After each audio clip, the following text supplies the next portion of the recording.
para siswa, bertemu kembali dalam pembelajaran PPKN bersama saya Ibu Novali. Saya berdoa para siswa dalam keadaan sehat-sehat.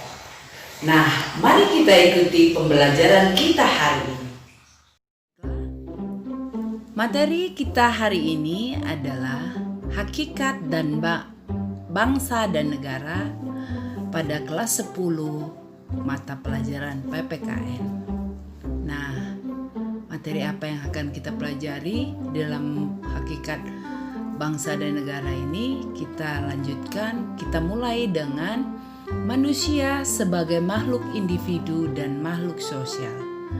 Nah, manusia sebagai makhluk individu dan makhluk sosial, maka kita akan mengetahui lebih dulu apa kedudukan dari manusia tersebut. Kedudukan manusia ada 3. Yang pertama, manusia sebagai makhluk ciptaan Tuhan. Manusia sebagai makhluk ciptaan Tuhan memberi makna bahwa manusia itu memiliki kewajiban berbakti dan mengabdi menurut ajaran dan kepercayaannya masing-masing. Lalu yang kedua adalah manusia sebagai makhluk individu. Manusia sebagai makhluk individu itu adalah manusia yang memiliki kepribadian, kehendak, bakat, kemampuan yang berbeda-beda antara manusia yang satu dan manusia yang lain, atau makhluk individu yang satu dan yang lainnya. Lalu yang ketiga adalah manusia sebagai makhluk sosial. Sejak lahir hingga hayatnya, manusia itu tidak dapat hidup sendiri. Oleh karena itu, manusia itu dikatakan sebagai makhluk sosial karena manusia itu tidak dapat hidup sendiri.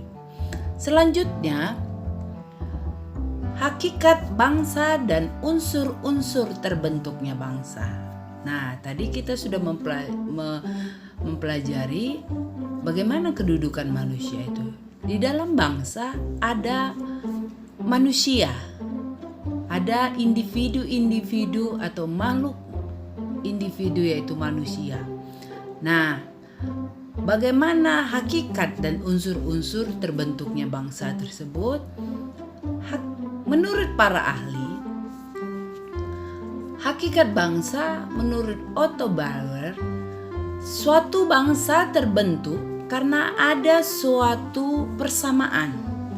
Satu persamaan karakter, watak, di mana karakter watak tersebut tumbuh dan lahir sebab adanya persatuan pengalaman.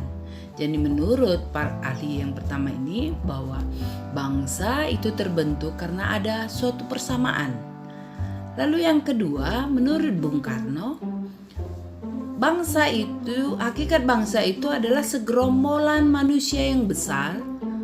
Keras ia punya keinginan untuk bersatu, keras ia punya persamaan watak, tetapi yang hidup di atas satu wilayah yang satu unit. Nah, menurut Bung Karno, ini menurut Bung Karno ya para siswa. Nah, lalu kita masuk pada unsur-unsur terbentuknya bangsa. Unsur terbentuknya bangsa yang pertama, karena ada persamaan nasib di masa lalu atau sejarah. Yang kedua, memiliki persamaan karakter. Lalu yang ketiga, memiliki persatuan di antara anggotanya. Yang keempat, memiliki tanah air yang sama, memiliki persamaan cita-cita. Jadi, bangsa adalah suatu masyarakat yang mempunyai daerah tertentu yang anggotanya bersatu karena pertumbuhan sejarah yang sama, merasa senasib sepenanggungan, serta mempunyai kepentingan dan cita-cita yang sama. Jadi, hakikat dan unsur terbentuknya bangsa itu karena suatu masyarakat di daerah itu tertentu yang anggotanya memiliki sejarah yang sama, merasa senasib seperjuangan bersama, lalu mereka membentuk sebuah kelompok yang dinamakan bangsa. Nah, Selanjutnya kita akan masuk pada hakikat negara dan unsur-unsur terbentuknya negara. Nah, hakikat negara menurut Roger, negara adalah suatu alat atau wewenang yang mengatur atau mengendalikan persoalan-persoalan bersama atas nama rakyat. Yang kedua, menurut Profesor R. Djoko Sutono, negara ialah suatu organisasi manusia atau sekumpulan manusia yang berasal di bawah satu pemerintahan yang sama. Jadi ini hakikat negara menurut dua para ahli. Kita masuk pada unsur-unsur terbentuknya negara. Tentunya para siswa kelas 10 sebelumnya telah mempelajari unsur-unsur terbentuknya negara tersebut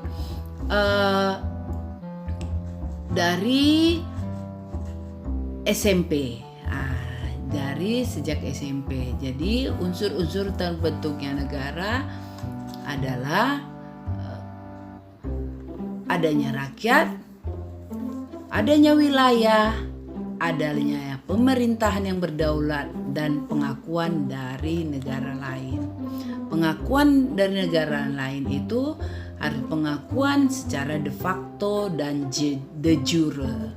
Nah, unsur-unsur terbentuknya negara jika dibagi menjadi dua, ada unsur yang kedua adalah unsur deklaratif.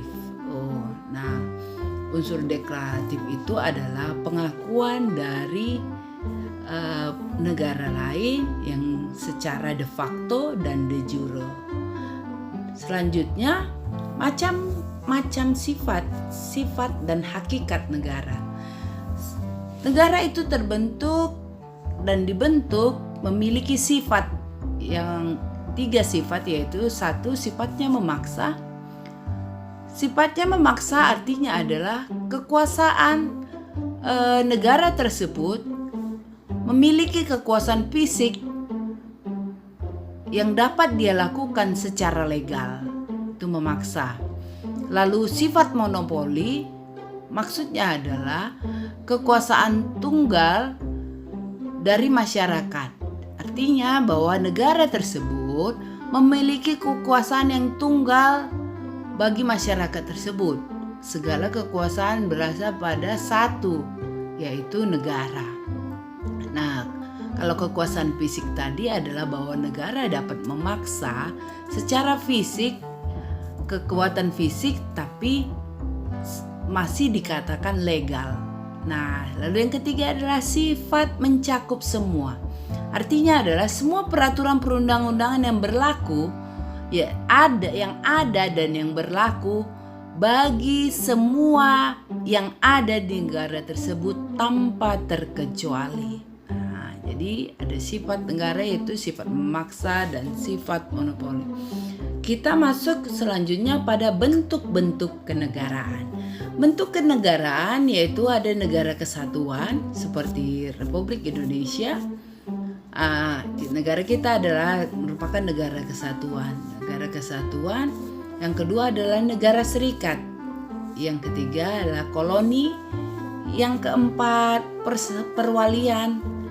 Yang kelima mandat, lalu yang keenam protektorat, yang ketujuh adalah dominion.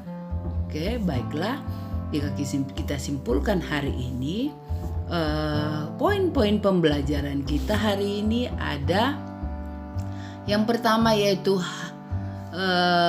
kedudukan manusia, yang kedua adalah hakikat dan unsur terbentuknya bangsa, hakikat bangsa dan unsur terbentuknya bangsa. Yang ketiga, hakikat negara dan unsur terbentuknya negara. Lalu yang keempat adalah sifat negara dan macam-macam bentuk kenegaraan. Nah, pembelajaran kita hari ini. Semoga pembelajaran ini memberi manfaat bagi kita semua. Sampai bertemu kembali pada pertemuan kita selanjutnya. Ibu berdoa, kita semua para siswa dalam keadaan sehat-sehat. Jaga kesehatan, tetap semangat, jangan lupa berdoa.